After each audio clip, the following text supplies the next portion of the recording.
പ്രിയപ്പെട്ടവരെ, നിരന്തരം നിങ്ങൾ ഈ പരിപാടി ചെയ്യാറുണ്ടോ? ഉറക്കം ഇങ്ങനെ സ്നൂസ് ചെയ്ത് പോസ്റ്റ്പോൺ ചെയ്യുന്ന പരിപാടി. ഇങ്ങനെ ചെയ്യുമ്പോൾ നമ്മുടെ ശരീരം എന്താ വിചാരിക്കുക? നമ്മൾ ഓരോ സ്നൂസിങ്ങിന് ശേഷം നമ്മൾ വീണ്ടും ദീർഘമായി ഉറങ്ങാൻ പോകുകയാണെന്നുള്ളൊരു ഇതിലായിരിക്കും ശരീരം എടുക്കുക. വീണ്ടും നമ്മളത് ബ്രേക്ക് ചെയ്യുമ്പോൾ ഇങ്ങനെ നിങ്ങൾ കണ്ടിന്യൂസ് ആയിട്ട് ചെയ്യുകയാണെങ്കിൽ ഡെഫിനറ്റ്ലി നമുക്ക് ഹൃദ്രോഗം, നമ്മളെ ബ്ലഡ് പ്രഷർ കൂടാൻ ചാൻസ് ഉണ്ട്, ഹൃദയ സംബന്ധമായ പ്രശ്നങ്ങൾ ഉണ്ടാവാൻ ചാൻസ് ഉണ്ട്, അതുപോലെ diabetes, fatty liver, hormonal issues, memory പ്രശ്നങ്ങൾ ഉണ്ടാവാൻ ചാൻസ് ഉണ്ട്. അതുപോലെ നമ്മുടെ സ്കിന്നിനൊക്കെ ചുളിവുകൾ, റിങ്കിൾസ് വന്നിട്ട് നമുക്ക് പ്രായം കൂടിയതുപോലെ തോന്നും ഇങ്ങനെ ചെയ്യുന്ന ആളുകൾക്ക്. അതുപോലെ ആ ദിവസങ്ങൾ നമ്മൾ വളരെ ടയേർഡായിട്ടായിരിക്കും. നമ്മൾ കൂടുതൽ 2-3 തവണയൊക്കെ സ്നൂസ് ചെയ്ത ആളുകൾക്ക് ആ ഡേ മൊത്തം ഒരു ക്ഷീണം ഉണ്ടാവും, മൈഗ്രെയിൻ ഉണ്ടാവാൻ ചാൻസ് ഉണ്ട്.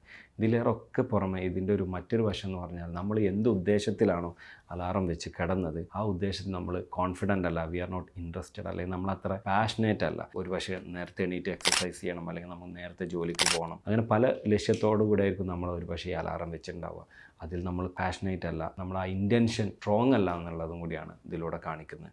ഒരിക്കലും അലാറം ഒരു പരിധിയിലപ്പുറം നമ്മൾ വല്ലപ്പോഴും സംഭവിക്കുകയാണെങ്കിൽ കുഴപ്പമില്ല. ഡെയിലി നിങ്ങൾ ഈ സ്നൂസിങ് പരിപാടി നിർത്തുന്നതാണ് നല്ലത്.